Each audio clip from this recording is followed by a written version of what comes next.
Hello everyone, and welcome back to another tutorial. Today we're going to see how to integrate natural log.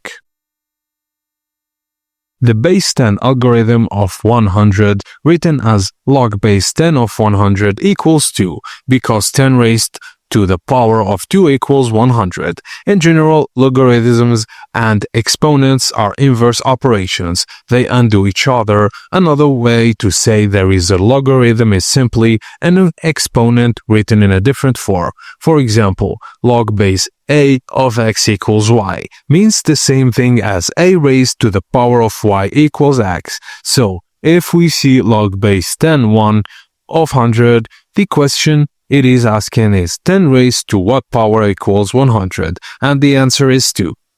When you first learn logarithms, you usually begin with the base 10 because it is the most natural for our decimal number system. If you can multiply 10 by itself, you can quickly understand logs in base 10. For example, log of 10,000 equals 4, because 10 to the power of 4 equals 10,000. In a logarithm expression, two main parts are important. The base, this is the small number written as a subscript after log. It tells you what number is being raised to a power. And the argument, this is the number written after the base in exponential form.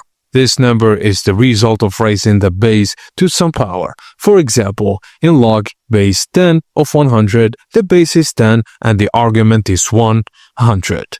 And that's it, guys. As simple as that. Thank you for watching, and please don't forget to like and subscribe for more.